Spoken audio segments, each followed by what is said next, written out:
sitting in expectant waiting. That's a wonderful way of expressing how it should be in meeting for worship. Being open to the Spirit, centered. How impossible! This is just a counsel of perfection. It's too difficult for me. We can, how can I do all of that? But luckily, what I find a great relief is the realization that, in fact, that's not where you start. It's to do with me being accepted as I am. Somebody said to me once, in meeting for worship, you receive what you need. You are given what you need. I find that such a relief.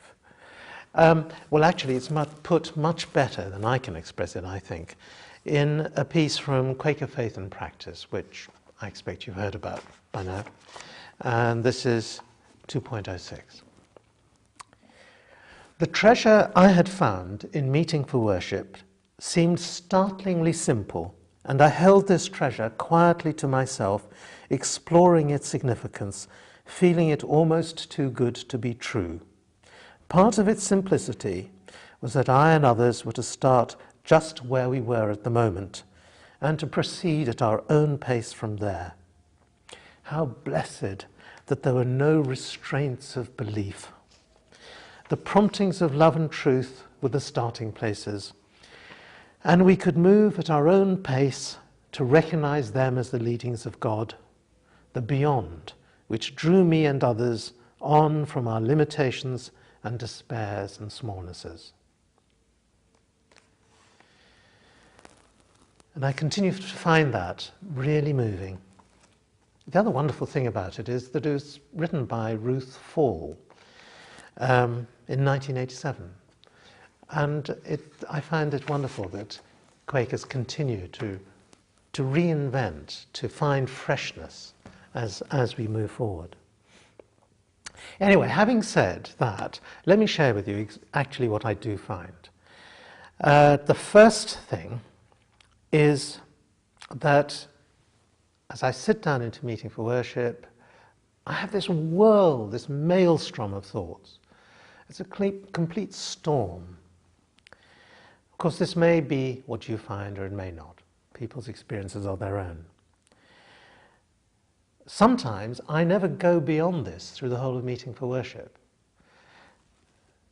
But one thing that is wonderful is that whatever happens, even if I just sit there with this whirling storm of thoughts in my head all hour, that by the end I usually feel much better than I did at the start. So it's always worthwhile.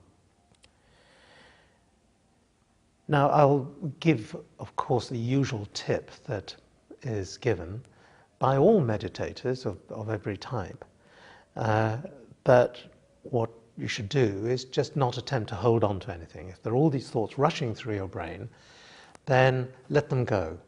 Notice what they are, notice what's happening to you, and let them just keep going. Don't attach yourselves to them, nor try and stop them, just let them go. But if I get through that, then the next stage, as it were, is actually another storm, but of feelings, of emotions. And sometimes I feel kind of proud of myself that I'm feeling so deeply, but in a sense that's another kind of distraction, another delusion. And if I do get through that, then I get to a place of openness and stillness. And I have a way of visualizing that as a place. If you like, it's a metaphor for that spot. I'm still groping for the right words, these metaphors. In a sense, it's pointless my sharing with you what that picture I have is, because it's so private to me and yours will be so different. It's useful for me to have that picture because I can sometimes take myself there by remembering and as it were, going. But being there is nice, but there is something that sometimes then happens further, which is actually a closeness of the spirit, a being visited. One can, as it were, open the doors and say, God, I'm here, but that's the expectant waiting.